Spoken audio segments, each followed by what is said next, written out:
जो प्रसंग रे आलोचना करिबा आलोच्य प्रसंग होछि सारा जीवन कांदिबे। प्रसंग टिके ओडुआ लागुछि किंतु यह वास्तव अटे। सारा जीवन कांदिबे। किछि लोकन को कोन हबो जीवन सारा कांदिबा पई पड़िबो। कोन पई? गोटिए छोटिया भूल पई। म आपन कहिबा पई चाहे प्रत्येक भूल को आपण सजाड़ी पारिबे नै, सुधारी पारिबे नै। केतोडी भूल कोन हुए आपनकर जीवन सारा आपन को पछरे आपन को गड़ाउथे। सेंतिका गोटे भूल होछि विवाह। जदि जणे व्यक्ति गोटे भूल निष्पत्ति नेला कोठी विवाह करिबाने आ से गोटे भूल निष्पत्ति तार जीवन सारा ता पई प्रमाद ही आनिबो। ताकू सजाड़ी भी बोला को सब बिगड़ी जाउथिबो। कारण आरंभ ही भूल होइछि। जदि मूलदुआ भूल हो जाइछि घर बनैले कौन स्थिर रहिबो सेटा। अनेक फाट देखा जीवो, केबे भांगी भी जीवो, केते कौन समस्या आसीबो। तेणु आज मु कहिबा पई चाहे प्रसंग होछि सारा जीवन कांदिबे। द्वितीय कोरिन्थियो 6 अध्याय तार 14 पद। अविश्वासी मानक सहित असमान रूपे जचा न जाओ। कारण धर्म अधर्म मध्य की सहयोगिता अबा अंधकार सहित आलोकर की सहभागिता। जदि जड़े व्यक्ति विवाह करने समय असमान जुआली रे जचा गले, असमान व्यक्ति सहित विवाह कले से कौन करिवे? से जीवन सारा कांदिबे।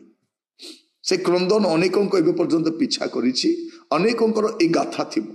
से माने देखाइबा पे चाहउछन्ती भलो अछन्ती बोली, किंतु गोटिए भूल निष्पत्ति तांकर सब विषय को भूल ही करि चलिछि।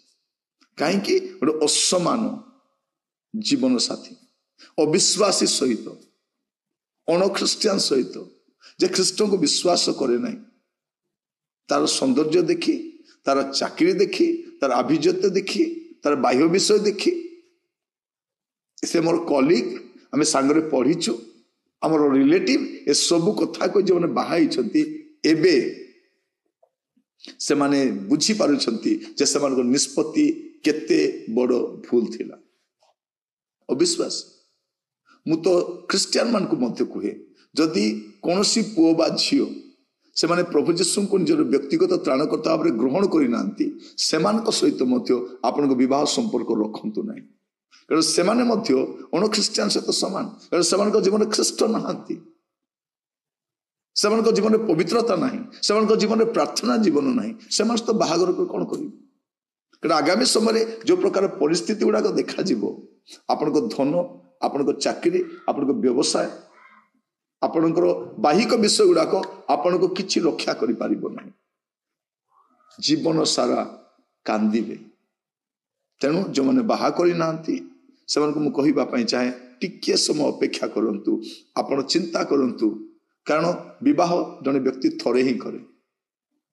आपण चाकरी परिवर्तन करि पारिबे, व्यवसाय परिवर्तन करि पारिबे, घर परिवर्तन करि पारिबे, स्टाइल परिवर्तन करि पारिबे, किंतु आपण जीवन साथी आ परिवर्तन करि पारिबे नै सारा जीवन। आज आपण देखिबा हमर कोर्ट कचेरी रे गुडे चाली छी विवाह छाड़पत्र विषय। कहीं कि एबे सेमान को रियलाइज होची जे सेमान रॉन्ग लोक को पसंद करे, सेमाने ठीक लोक को बाछि ना।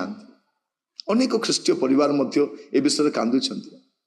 अनेके प्रभुंकर दास दासी माने मध्य एबे बसी अनुताप करूछन्ति जे मु जहा को बाहा करिछि से लोक ठीक लोकटा नथिला, से लोकटा ठीक लोक नुहे। सारा जीवन कांदिबे जदि अविश्वासी सहित। कहीं कि अंधकार सहित आलोकर किछि संपर्क ना। तेणु आज ए वाक्य शुणा समय आपण मान को मु कहिबा पई चाहे जो माने विवाह करि नाहांती टिके बसी विवेचना करंतु, समीक्षा करंतु। आपण जो व्यक्ति को विवाह करिबा पई पसंद करूछंती, मनोनीत करिसंती, से लोक ठीक लोक ना कोन? व्यवस्था भी लिखा जाइथिला। जदि द्वितीय विवरण देखिबे 22 पर्व तार 10 पदरे, तुमे बलद और गध एकत्र जची चाष करिबो नाही। 11 पद, तुमे लोम और मसीना कौन सी निर्मित सूत्र निर्मित वस्त्र पिंधिब नहीं। प्रभु ऑलरेडी मना करुछंती एगुड़ाक नाही। एटी से बलद गध कथा कहना से कहउछंती कहा सहित आपण विवाह संपर्क रखिबे। प्रिय बंधु मुझे आपन कहवाई चाहे जीवन सारा कांदिबे। तेणु आपण प्रार्थना सहित कारण जीवन सबुठारु बड़ निष्पत्ति होछि विवाह। जदि विवाहर निष्पत्ति आपण भूल निष्पत्ति नेले जीवन सारा आपण को अनुताप करबा पई पड़िबो, जीवन सारा आपण को कांदिबा पई पड़िबो। तेणु आज वाक्य शुणिबा समय आपण टिके देखिबे, चिंता करिवे। जेन विवाह करि सारी किछि आ करि परिबे नाही, केवल ताकर परिवर्तन पाई प्रार्थना करि परिबे। सेमनको जीवन द्वारा, सेमनको आचरण द्वारा, सेमनको चालीचलन द्वारा, प्रार्थना द्वारा सेमनको परिवर्तन करिया चेष्टा करि परिबे, आ किछि करि परिबे। प्रभु आपनको बुझिबा पई सहाय्य करंतु। कारण जीवन सारा कांदिबा छड़ा आ किछि हुए नाही जदि जणे व्यक्ति भूल निष्पत्ति नि। प्रभु आपनको सठिक निष्पत्ति नेबा पई सहाय्य करंतु।